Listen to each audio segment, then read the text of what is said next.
Eu posso dizer com uma certa tranquilidade que até aqui o Isack Hadjar vem sendo o melhor novato da temporada de 2025.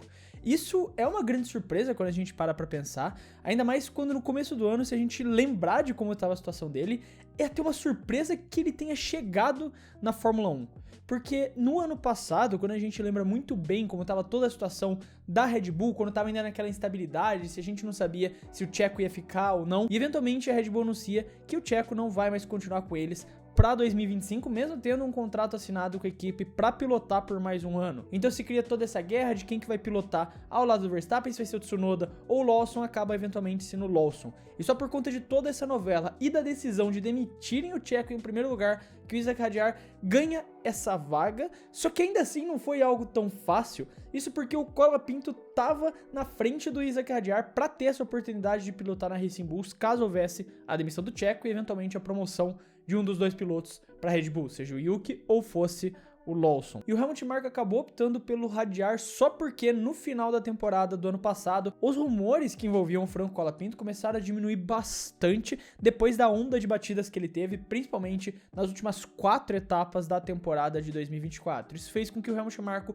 se afastasse desse rumor, a Racing Bulls fosse uma das equipes que tivesse recuado desse interesse de contratar o Franco, e por isso eles então anunciaram o Hadjar como piloto da equipe para 2025. E quando a gente olha para os resultados dele até aqui, é realmente muito impressionante quando a gente para ver. Aqui em questão de classificação, ele é o 8º melhor piloto do grid atual, uma posição só atrás do Antonelli, lembrando que ele está num carro muito mais limitado que o Kimi e muito melhor que todos os outros novatos. Ele tá conseguindo várias vezes chegar ao Q3, inclusive tendo resultados ali melhores em média de classificação que pilotos muito experientes, como Alex Albon, Fernando Alonso, Carlos Sainz, o próprio Pierre Gasly e dentre outros que a gente pode ir vendo nessa lista. Isso mostra uma consistência gigantesca que ele vem tendo, principalmente em classificação, mas não só em classificação como na corrida. Porque quando a gente pega a tabela para analisar, atualmente o Hadjar é o 11º colocado com 21 pontos nas costas. De novo, em questão dos novatos, apenas atrás do Kimi Antonelli, mas ainda assim na frente de vários pilotos consolidados da Fórmula 1 e que pelos carros que tem você até esperaria estarem melhor que ele na tabela de pontos. O próprio Stroll, mesmo sendo Stroll, teve boas corridas esse ano, o Alonso, o Carlos Sainz e os dois companheiros dele de Racing Bulls nessa temporada, o Liam Lawson com 12 pontos e o Tsunoda com 10. Isso porque se você somar a pontuação dos dois, dá um ponto a mais do que o Hadjar conquistou até o momento. O que realmente mostra uma performance absurda e que pra mim faz dele incontestavelmente o melhor novato até o momento. Isso realmente é uma grande surpresa, porque se você pega no começo do ano, eu fiz um vídeo em que eu avaliava como eu achava que cada novato ia se desenvolver ao longo dessa temporada. E o Hadjar foi alguém que eu coloquei no meio do pelotão ali, vamos dizer, que era alguém que eu não tinha tanta expectativa e que eu até considerava com um grau alto de potencial de flopar, ao mesmo tempo que considerava o auge dele ser um bom piloto de meio de pelotão. E essa temporada que ele vem fazendo na Racing Bulls está mudando completamente a minha opinião e acredito a de todo mundo que está assistindo essa temporada absurda que o Hadjar está fazendo. E acho que um dos grandes motivos que está fazendo ele ter essas performances muito boas é o fato dele ter entrado exatamente sem pressão nenhuma. E é muito engraçado falar isso porque quando você pensa no fato dele ter entrado na Fórmula 1 e como eu acabei de descrever como ele entrou na Fórmula 1, ele entrou cheio de pressão, ele entrou como o cara que ninguém nem queria que ele tivesse lá num primeiro momento. E depois da primeira corrida dele no GP da Austrália, que ele bate na volta de apresentação e faz aquela cena dele chorando, sendo confortado pelo pai do Lewis Hamilton, enquanto o próprio Helmut Marko, o cara que nem queria ele na equipe em primeiro lugar, fala publicamente que isso foi embaraçoso, isso era o suficiente pra quebrar qualquer novato, qualquer pessoa que não tivesse o psicológico em dia, com certeza ia ser quebrado naquele momento e não ia mais conseguir performar em alto nível. Mas pra sorte dele, se a gente pode falar desse jeito, existia uma guerra muito maior rolando nos bastidores da Red Bull e que tirou toda a atenção do resto da temporada dele, que era essa guerra pela segunda vaga da equipe principal da Red Bull entre o Lawson e o Tsunoda. E toda a atenção da Red Bull ficava voltada nos dois, na distância que eles tinham pro Verstappen, quem deveria ficar com a vaga. Isso foi tirando aos poucos a narrativa do colo do Hadjar e fez com que ele pudesse se concentrar só em entregar o melhor resultado que ele poderia, em focar na pilotagem dele. E corrida após corrida, o Hadjar foi melhorando e muito, entregando bons resultados, se classificando sempre muito bem e conseguindo ser extremamente competitivo. objetivo, ele é, querendo ou não, o segundo melhor piloto em todos os quesitos hoje que a Red Bull tem na Fórmula 1. Isso é um contraste com uma das maiores características que marcava ele quando ele estava nas categorias Júnior, quando ele competia na Fórmula 3, quando ele competia na Fórmula 2, que é exatamente o fato dele ser um piloto extremamente emotivo e deixar isso carregar demais na pilotagem dele. Na Fórmula 2 isso acabou ficando mais famoso, nos rádios que vazavam, nos rádios que saíam dele o tempo todo, xingando todo mundo por qualquer coisa que acontecesse. Um piloto que perdia muito a cabeça a todo momento. E foi exatamente isso que ele mais trabalhou nessa temporada. Ele foi um cara que sabia desses memes. Os pilotos sabem dos comentários. Tudo que a gente fala, tudo que a gente faz meme sobre eles, chega até eles. Eles têm redes sociais, eles assistem televisão, eles sabem o que é falado sobre eles. E o Hadjar sabia que se quisesse ser um piloto com uma carreira longa na Fórmula 1, o que é muito difícil, ainda mais considerando quando você é parte da academia da Red Bull, ele precisava trabalhar na sua maior fraqueza, que era exatamente essa emotividade alta que ele tem. E foi algo que ele trabalhou. Você não viu nenhum rádio polêmico, você não viu em nenhum momento ele saindo do personagem, vamos dizer, e perdendo a cabeça, perdendo a paciência e começando a xingar todo mundo. Ele teve os seus momentos, claro, assim como qualquer piloto, eventualmente por conta de um toque, por conta de ser atrapalhado de alguma forma, pode acabar perdendo a paciência, mas ele conseguiu se controlar muito bem. O que é exatamente o oposto do que um piloto como Yuki Tsunoda, que sofria do mesmo problema nas categorias de base, fez. O Yuki não conseguiu trabalhar isso na Fórmula 1 e isso pesou muito pra ele, com o próprio Helmut Marko, que era um defensor do Yuki Tsunoda, falando diversas vezes que um dos maiores problemas do Yuki era essa emoção, ele deixar demais a emoção tomar conta dele quando ele estava no volante.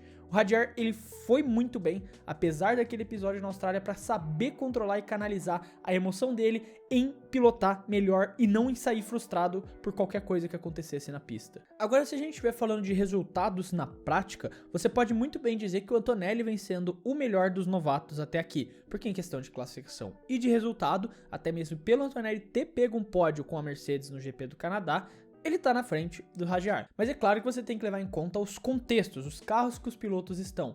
O Antonelli, apesar da idade muito nova, e por isso que eu acho também é muito difícil você julgar se ele não tá indo tão bem o quanto se espera dele, o que, na minha visão, eu considero que ele tá indo até acima do que você esperava dele na primeira temporada na Fórmula 1, mas cada um vai ter sua opinião e a gente respeita isso. Agora, olhando a máquina que cada um tem nas mãos, o Hadjar vem fazendo um trabalho impressionante em relação ao que se esperava dele, comparado ao que o Antonelli vem fazendo em relação ao que se esperava dele. Eu ainda acho que o trabalho do Antonelli vem sendo espetacular, e pra mim, ao lado do Bortoleto, eles estão empatados ali em segundo lugar dos melhores novatos até o momento. Mas considerando o cenário, considerando a situação e considerando que ele tem entregue até o momento, faz com que ele seja o melhor novato da temporada até agora. E isso, por mais que seja bom e positivo para ajudar a manter a carreira dele, para ajudar a manter o nome dele na Fórmula 1, tem o seu lado negativo, que é exatamente o fato de que ele pode subir para a equipe principal, que ele pode ser piloto da Red Bull. E é muito irônico você falar isso, porque qualquer piloto que entra na academia da Red Bull tem como objetivo principal se tornar um piloto da Red Bull, chegar na equipe principal, disputar um título mundial, seguir os caminhos de Vettel, seguir os caminhos de Verstappen, chegar naquela equipe que é capaz de disputar o título mundial e vencer com a Red Bull. Só que hoje, pilotar o segundo carro da Red Bull virou praticamente uma ameaça. É algo que você tem até medo de aceitar e que, de certa forma, ele teve medo de aceitar. Em entrevistas recentes, ele falou que talvez não seja a hora de pensar em ir para a Red Bull, ou que talvez no momento ele não esteja pronto para isso ainda e que ele tem que aproveitar o tempo dele na Racing Bulls. E porque lá no fundo ele sabe que hoje, uma troca dessas, ir para a Red Bull é algo que pode realmente acabar com a carreira dele. Acabou com a carreira do Checo, de certa forma, já que com os resultados do Tsunoda e do Lawson, o Checo ganhou força e pode assinar com a Cadillac, é o que os rumores indicam depois do GP da Hungria, mas queimou o nome do Lawson na Fórmula 1 e vem queimando o nome do Tsunoda na Fórmula 1, já com alguns rumores apontando de que o Tsunoda vai ser demitido no final de 2025. Então subir para a equipe principal da Red Bull, se você não for pelo menos no primeiro carro, é quase que uma ameaça. E ele tá mais do que certo em ficar receoso, mas isso coloca ele num paradoxo muito estranho, pra falar a verdade, porque ele vem sendo o melhor novato em 2025, vem entregando os melhores resultados e tá numa equipe que o objetivo é desenvolver os pilotos para a equipe principal. Só que ao mesmo tempo, quem sobe dessa equipe para a equipe principal tem resultados terríveis e a carreira é encurtada muito rápido. Agora, existe uma luz no fim do túnel pro Hadjar que não existiu na vez do Lawson e não existiu na vez do Tsunoda, que é exatamente a troca recente de chefes de equipe da Red Bull. O Christian Horner, como você deve ter visto, já foi demitido da Red Bull. Tem um vídeo que eu comento melhor sobre isso, ele deve estar aparecendo aqui no card para vocês agora darem uma olhada. Mas, basicamente, o Laurent Mekies assume esse papel. Ele estava na Racing Bulls, ou seja, ele também já está acostumado a trabalhar com o Hadjar, mas não só com o Isaac, como também com vários dos novatos que passaram pela equipe, até por ele já ter tido uma experiência prévia trabalhando na Toro Rosso por anos e anos no começo da equipe. Então ele é um cara que tem esse entendimento e costuma trabalhar melhor com pilotos novatos. E eu não acredito que ele vai manter a mesma filosofia do Christian Horner na construção dos carros. Eu acredito que ele não vai dar um foco tão grande como o Christian Horner fez ao longo dos seus mais de 20 anos de Red Bull, de priorizar totalmente e cegamente o primeiro piloto para que ele tenha os melhores resultados. E aqui excluindo questão de um carro ser melhor que o outro, não é nem esse o ponto. Um fato é que a Red Bull sempre priorizou um piloto em relação ao outro, e isso sempre aconteceu na época de Vettel e na época de Verstappen também. É algo do DNA de como o Christian Horner gere sua equipe.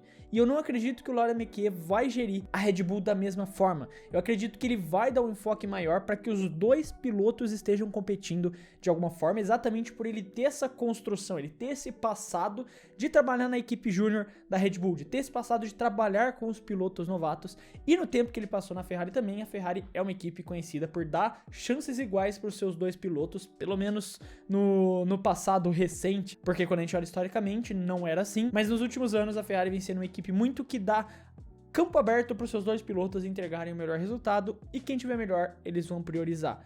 Então ele trabalhou por muito tempo em equipes que dão essa visão de campo igual para os seus dois pilotos, de carros iguais para que todo mundo performe no mesmo degrau. Eu acredito que isso vai ser uma filosofia que a gente vai ver da Red Bull nos próximos anos, e talvez eventualmente um carro até não tão complicado de pilotar como a gente vê o carro da Red Bull atual. E por conta disso eu acredito que existe uma luz no fim do túnel, existe um caminho de que o Isaac Hadjar pode se tornar um piloto da Red Bull em 2026, com um regulamento completamente novo, uma filosofia semi-nova, já que o Christian Horner já tinha começado a construir o carro de 2026, mas agora vai vir a filosofia do Mekies em cima. Pode cair no colo dele uma vaga de uma Red Bull que não seja tão difícil de pilotar como os pilotos antes dele tiveram.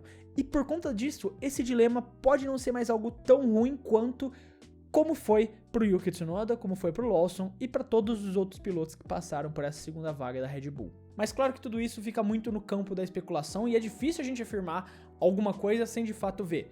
O que a gente sabe é que no momento o Hadjar tá fazendo uma temporada brilhante e eu espero muito que ele continue assim, porque ele é um ótimo piloto. E ele vem mostrando isso muito bem nessa temporada, cometendo raros erros. Se a gente tirar o erro do GP da Austrália, ele não cometeu nenhum outro erro grave que nenhum outro novato não tenha cometido ao longo dessa temporada, num ano de adaptação de todos esses pilotos. E a curva de aprendizagem dele parece estar muito longe ainda de acabar no que ele vem apresentando de nível na Racing Bull. Se ele continuar com esse nível, eventualmente vai surgir a opção de subir para Red Bull. E só então a gente vai saber se o Hadjar vai alcançar todo esse status que hoje a gente imagina que ele pode chegar na Fórmula 1. Mas aí tá o dilema do Isaac Hadjar hoje na F1. Eu quero saber sua opinião, como sempre, escreve aí nos comentários se você gostou, não gostou do vídeo, se você concorda, discorda. Eu sempre quero saber o que vocês têm a dizer, não esquece de escrever aí nos comentários. Lembrando aqui também que se você gostou do vídeo e quiser ajudar o Clube da F1, você pode fazer isso se inscrevendo no canal, porque ajuda muito a poder continuar produzindo todos esses vídeos aqui pra vocês. Eu quero deixar um abraço pra você que ficou até aqui e até o próximo vídeo.